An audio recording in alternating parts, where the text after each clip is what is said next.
Happy Wednesday, everybody. Welcome to the Brownwood Lions Coach Show here on KOXC. I'm Derek Stuckley, along with Brownwood Lions head football coach, athletic director, Sammy Burnett. How are you on this fine day, sir? What's the day? Wednesday. Wednesday. Right? I'm doing wonderful. How are you? Second day of school. Everybody's passing. Yeah. Working hard. I hope so on the second day. Looking good. Passing. Yeah, I went through yesterday, first day of school, and I'm like, how are your grades? Oh, they're good, Coach. I'm like, I want to hear that all year long. That's what I want to hear all year long. Definitely. Well, since it's Wednesday, let's go ahead and jump into it here in a few short minutes. We've got Meet the Lions tonight. Absolutely. I'm excited about that. Have an opportunity to introduce our younger groups as a group. We don't introduce them individually. That's a right that you get when you make the varsity. But I tell you what, our younger groups are working really hard. I like the way that they're playing together. They went over to that Decatur scrimmage and performed extremely well. Told you from the get-go I was really impressed with them. Still am. I mean, the JV played really good. I was really pleased with them. Even more so pleased with the freshmen. Getting to see them really for the first time at this level get out there and get after it.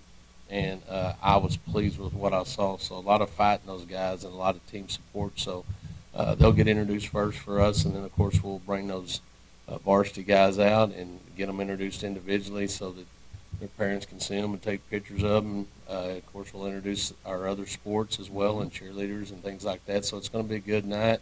It starts in about an hour, a little less than an hour now at 6:30. So go to Brownwood Stadium, enjoy the cooler weather, and get to know our coaching staff and our players because we got a lot of new faces. That's right. Enjoy the cool weather because it'll be going tomorrow. Yes.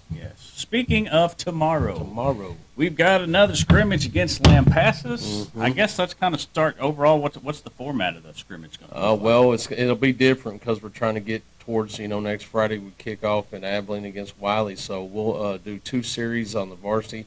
It'll be same as the – let me stop.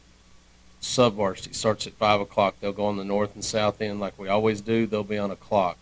So say they'll go 8 minutes. If they're on offense, they'll run as many plays as they want to run in 8 minutes. Once that's done, we'll transition and flip it. The JV, if they were on offense, will go on defense, and the freshmen will go just opposite of what they were so we can transition our offense and defensive coaches where they need to be. They'll do that for around an hour. Then we'll get off the field with them, and at 6 o'clock we'll start doing our pregame stuff with our varsity guys, send them through the pregame that we'll do on Friday unless we get acclimated to that. And then we will go 2 series, not long, with the ones, a couple of series with the ones. They'll get 8 plays on offense, 8 plays on defense, and 6 on, I think it's 6 to 8, I can't remember, on with the 2s. And then we'll go into a live quarter format. We'll go 15 minutes, running clock. You can stop the clock if you want to. Brownwood will be on the ball first offensively, and we'll go simulate a live quarter. We'll do special teams as well, but it'll just be kick, no coverage. We'll do extra points if you score so that you can get your teams out on the field and get used to transitioning through that. So the first half of the scrimmage is a normal controlled scrimmage. The second half will be on the sideline, coaches with headsets, simulate what we'll do in a week from Friday and when we kick it off against Abilene Wiley. So we're trying to get in game shape ourselves as coaches, make sure we're communicating properly, have the headsets going, figure out what we're doing well as a coaching staff. There's a lot of people in those headsets, and communication is important. You can't have a lot of that airway taken up with just noise, as y'all know. So we got to make sure coaches know when to speak, what they need to say, what information you need to relay to play callers, and go from there. So I like this. This is the kind of format I like, so I'm looking forward to it. If you want to talk about Lampasas, I'll tell you what I know. Well, go right ahead then. I know that they're blue and white. Okay. And they're going to come over here ready to play a scrimmage. Talked to Coach Rogers. We just simply talked about scheme, what we're going to do defensively. Told them we're going to be in an odd front like last year. He told me they're going to go to an odd front. They were in an even front last year, so I know that about defense. Offensively, they're going to be a spread-style team just like they've been in the past, and my response to him was we'll be just like we were last year. So that's the scouting report on Lampasas. Now, I'm not dumb enough not to sit and watch the freshmen and JV go and figure out what they're doing real quick, so we'll have an idea varsity-wise on what they're going to do just by what their JV and freshmen do, at least get the whether they're going to be in a 3-3 stack or they're going to be in a 3-4 or what they're going to do in the back end, what kind of coverages, but we can pick that up real quick, and so we'll have a better idea for the varsity. But that's really all I know. And like I say, people get into scrimmages, and they're fun to watch because you're practicing against another opponent, but they're truly just that. They're truly just practice. So we're still trying to work on what we do practice-wise. We got all 3 phases going right now. Special teams are looking good. I'm really excited about them. Really stress the importance of special teams. They can, you can win and lose ball games on special teams. Sometimes the best thing you can do is punt. I know that doesn't sound right, but when you're pinned and you're in and you need to reverse the field and you got a punter like we have, and we can reverse the field and put them on their side of the field instead of ours, that's a big deal. So those are huge for us. Returns, field position is huge. Coverage is huge. So we've really been focusing on that. We'll continue to focus on that the rest of the week so that we can win that phase of the game. But I think that winning football games starts by winning the special teams phase of the game. So that's big for me. We use as much time as we need to make sure we get it right. So I grew up, when I was a special teams coordinator, I got 5 minutes. Mm-hmm. And then if we weren't performing well in special teams, I was getting my butt chewed on a little bit, or britches, let me rephrase that, sorry. But I learned that, and I tell our special teams coordinator, Coach, you got this much time, but if you need more, you take it, because it is a vital part of the game. So I'm excited to see them getting out there and knowing what's going on in practice and watching them cover. We got 2 dynamic return guys, I think, in Jake Jaton and Jordan Nickerson. Those will go first. You got some younger guys that can do the same. But if we can get some blocks, I think we have an opportunity to get good field position on kickoff return. And then Junior Martinez is kicking the ball really well. I think, the best coverage is a touchback. I think he's going to have the ability this year to do that more, and he's also can reverse the field on punts. He's really punting the ball really well. So I'm excited about that and just excited about, the growth that we have from one week to another. Speaking of special teams, I could remember Lampasas season opener a couple of years ago where we kind of struggled fielding kickoffs to start the game and then won it on a long field goal at the end of the game. That's right at the end. I'll never forget that. Junior was a sophomore then, and I called a time. We have 1 timeout left, and I let the clock run down to about 3 seconds and call a timeout. And I called a timeout before, so we had 1 left, and I told this is what we're going to do. We're going to run the ball. Set up the kick, call a timeout, kick field goal to win it. And I asked Junior, I said, what hash do you want it on so we can call the right play to get on the proper hash? And he looked at me dead in the face. It was 55-55, I think it was at the time, and to put everybody, it's going crazy, a lot of people in the stands, and he looks at me and goes, Coach, it don't matter. So I knew right then we were going to win, and sure enough, we run the next play, call a timeout, and he drills a field goal like he's done a lot and win a ball game. He's done that several times, so it's really good. That's a guy that we don't talk about a bunch, but I love that young man. I love them all, but Junior's special, man. He's there helping us all the time doing what we need to do in practice. He's kicking on his own. He does a great job when we go through special teams, and then we stay late and work on extra point field goal with him, and he's just a blessing to be around, and I'm going to miss him, actually. He's part of the coaching staff, I think. He's been there as long as you have. He's a crafty veteran, that's for sure. Well, as far as the varsity goes, Thursday night, what do you want to see that you did not see last week?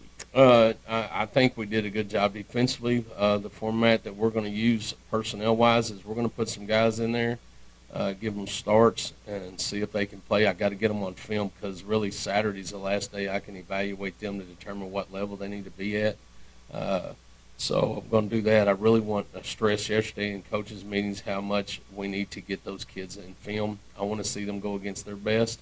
An area that I'm talking about is the D-line. As everybody knows, Quint McCarty and Davis Lee and Cole Miller are on the offensive side right now. We know for a fact they can play defense when they get in game shape, which takes a while. I was a guy that was blessed to go both ways, and it didn't matter how much I was in shape. I had to get in game shape, and that took me 3 to 4 games. By the 4th game, I felt like I could play the whole game without a break. But those first 3 games, man, I was struggling, and really fighting hard for air, and I know what they go through. So they'll have their moments where they get in there and play defense. They're dominant. We got to have them. But we got some younger guys that I feel are just as good that can go play and do a good job for us. And right now, the mentality for us as coaches is let's see how many guys we can get on the field to help our team be successful. Not the ones that are easy. we know guys can go do certain things. So let's get some guys on the field and see if they can play for us. The more kids that we have going one way, the better our team's going to be. So that's the mentality we're taking into it. Another example is Jalen Brown. We know he can run the football. He's run the football for us in the past. He spotted Conlon Anderson the last couple of years and did a good job when he was in there. Now, we know he can be the bell cow, but do we have someone else that's not playing every rep at linebacker that can run the football? So we have some options there. We're looking at that. A couple of guys moving certain positions that, maybe played slot receiver to a wideout because we got 3 guys that are running reps on the offense that start and play defense. So big deal for me is defense. Defense wins championships, but we got to be able to move the ball and control the clock and put points on the board. So still trying to find. I have a really good idea, probably 99% who's going to be on the bus. Now we got to get them in the right position and the right seat on the bus. That's the best analogy I can use. I stole that from Nick Saban, so I figured it was a good one. We still have some guys that are running around in the aisles of the bus. We got to figure out the right seat for them, and we'll do that through practice, through films, through the scrimmage, through daily coaches meetings where we're discussing personnel, and we spend a lot of time doing that. So that what I really want to see is some of those guys getting in that we're looking at. I want to see them excel. I want to see our offensive line grow, maturate together more as a unit, and I'd like to see us move the ball a little bit more on the ground, and then when we have opportunities to complete some passes, make sure we're doing those without drops. Okay. Anything else football related we want to mention right now? Once again, the freshmen and JV will go at 5 o'clock. Varsity will go right around 6:30. I also want to remind everybody that Thursday's the last day to get season tickets. If you want season tickets, that gives you a secured seat for sure. You need to go to Miss Hasso, our office. She'll be there 8 to 12, 1 to 4. She's there today, and she'll be there tomorrow. But after tomorrow, season tickets will no longer be available. So I did want to mention that. Okay. Switch gears a little bit. I had the volleyball home opener last night against 6A San Angelo Central. Of course, it's always difficult playing 6A teams, especially when you're a young team, but you have to play the good teams to get better. That's right. And I got to see, I got there about the second half of the first game. Our girls are flying around. You can tell that Coach Lovelady's working on lineups to see who fits right. And I don't know everything about volleyball, but I know there's transition from when you want to get someone on the front line to put someone on the back line to get your libero in, things like that. I see, just different groups of girls out there trying to learn and work together. They got to find each other just like the offensive line does. They got to find themselves, see how they play together, know what the strengths and weaknesses are of their teammates, and then also be able to attack the weakness of the defense of their opponent. So they lost their games last night. They went 0-3. They battled. I think the one thing as I was watching them play last night, the one thing I thought I saw was in that third game, even though we were down, our girls were fighting. And they fought hard. They got excited about their successes. And they still, they have a goal. They could lose every game and get to district, every match, whatever you want to call it, get to district and find themselves and be successful and get to the third season, which is the playoffs. And I know that's what their goal is, and I know everybody wants them to win, but they were out there battling. They got a brand new coach that's just learning their kids. I remember when we kicked off against Brock that first year I was here, went into that game knowing we're playing the number one team in the state in 3A Division I at the time. I knew that they were loaded. I'd seen them in the past. I was in the same classification with them for a long time. I knew what we were up against going into that game on TV and everything, and I knew that we were already behind the 8 ball. I remember in that game having kids out there on the field that weren't successful because I didn't know those kids well enough. Our coaches didn't know those kids well enough, and we put them in a position not to be successful because we didn't know them. Once we learned those kids and found out who they were and what their specialties were, we got them in the right position. She's in the same boat. Mm-hmm. She's early in the year. She's still trying to learn her girls. She's trying to learn what their positives are and their negatives are so that she can help fix that and also have them in the right position. But what I do see is them listening to their coach, they're yearning for the knowledge that they need to go out there and be successful, and I see them out there doing everything in their power to be competitive and to win. And that's all you can ask of right now. You got to still embrace the process. don't lose faith in the process. Just keep pressing on, and eventually they'll get over the hump. I have no doubt about that. And they're back in action this weekend, I do Yeah, believe. let me put my cheaters on. Friday and Saturday they'll be in Glenrose at the Glenrose tournament. Of course, our scrimmage is tomorrow at 5 and 6:30 once again, and then tennis will be at Snyder, continuing their season. They've started off extremely well. They'll play Snyder at 9 o'clock and level in at 1:30 in Snyder.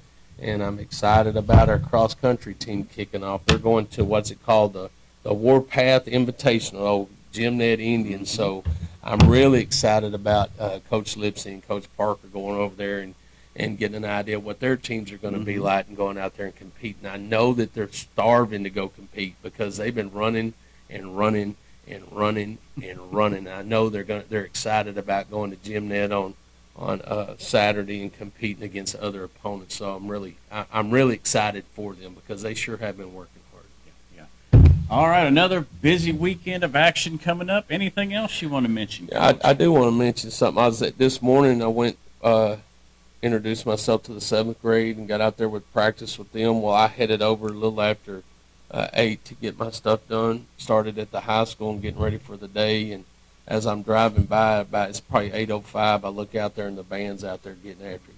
Man, it goes unsaid, but they're a vital part of what we are and who we are. I mean, you can identify us through the music that they play after we score touchdowns and all that kind of stuff. So, Mr. and Miss Lambert do a phenomenal job with them, but I see them out there grinding too. So I'm excited to hear them get after it as well. So we got a lot of good things going on at Brownwood High School and Brownwood Junior High. Definitely. All right. Anything else today, Coach? Yeah, we better thank those that make this show possible. Auto Glass Magic, Bruner Auto Group, Syntex Body and Paint, Syntex Equipment Sales, Citizens National Bank, Dan Hill Containers, Dr. Bond Young, Dr. Pepper Bottling Company, Edward Jones Investments, Henrik Medical, Howie Enterprises, Humphrey Pete's, Heartland Funeral Home, Landmark Admin, MC Bank, Painter and Johnson Associates, Smith and Sharp Agencies, Sonic Drive-In, Stanley Chrysler, Texas Bank, Weldon Wilson Electric, Western Bank, and Willie's Teas. All right. We will be back here Monday to review the Lampasas scrimmage and look ahead to the season opener. Yeah, remember, if you're driving around in your car and you have nothing to do, head out to Gordonwood Stadium. It's free. Go to Meet the Lions and see some of our kiddos and their coaches. Yeah, we'll be there too. Absolutely. Have a great day, Brownwood.